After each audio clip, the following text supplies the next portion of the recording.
Windows 7 को reset कैसे कर सकते हैं और इसे रीसेट करने से क्या फायदा होगा कि आपके विंडोज 7 में किसी तरह का कोई भी प्रॉब्लम होगा या आपके विंडोज 7 में कितना भी वायरस वगैरह हो गया होगा तो इसे रीसेट करने से जो आपका ये प्रॉब्लम है ये प्रॉब्लम आपका सॉल्व हो जाएगा। विंडोज़ के स्टार्ट मेनू में जाना है और स्टार्ट मेनू में जाने के बाद आपको यहाँ पे अपने कंट्रोल पैनल को आपको यहाँ पे इसे ओपन कर लेना है और आप यहाँ पे देखोगे यहाँ पे आपको रिकवरी का आपको यहाँ पे एक ऑप्शन शो हो रहा होगा, तो आपको इस रिकवरी वाले ऑप्शन में चले जाना है।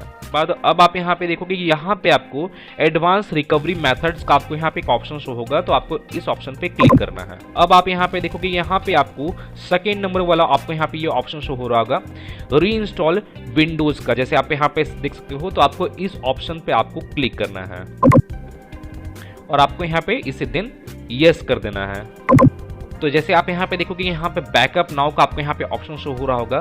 अगर आपके सिस्टम में किसी तरह का कोई भी इंपॉर्टेंट फाइल या इंपॉर्टेंट डॉक्यूमेंट वगैरह है या किसी तरह का कोई भी फाइल है जो इंपॉर्टेंट है आपके लिए, तो आप उसका यहाँ से आप इसे क्लिक कर आप उसका बैकअप बना सकते हो। माने आप उसको USB ड्राइव में या CD ड्राइव में आप उसे बैकअप कर सकते हो या किसी भी ड्राइव में आप उसे बैकअप कर सकते हो।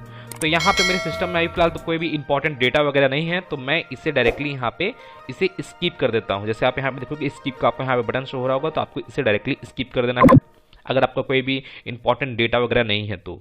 अब आप यहाँ पे देखोगे आपके सामने कुछ इस तरह का इंटरफेस शो होगा। तो अब आपको यहाँ पे करना क्या है कि आपको इसे रीस्टार्ट करना है। जैसे आप यहाँ पे देखोगे यहाँ पे रीस्टार्ट का बटन शो हो रहा होगा, तो आपको इसे रीस्टार्ट करना है और रीस्टार्ट होने के बाद आपके सामने एक पॉपअप शो होगा, तो वहाँ पे आपको उसे नेक्स्ट करना है, फिर अगेन नेक्स्ट करना है, फिर लास्ट में आपको उसे फिनिश कर देना है और फिनिश करने के बाद जो आपका सिस्टम है वो रीसेट होना स्टार्ट हो जाएगा।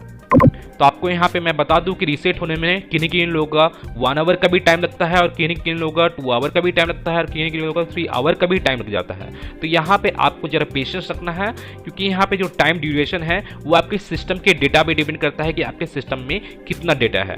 तो उसके अकॉर्डिंग यहाँ पे रीसेट होने में वहाँ पे टाइम ज़्यादा देखने को मिलता है या कम आपको टाइम देखने को मिलता है। आपके डेटा के अकॉर्डिंग आपको यहाँ पे टाइम ड्यूरेशन देखने को मिलेगा। तो गाइज मैं फिर मिलता हूँ नेक्स्ट वीडियो में। Till then and bye bye.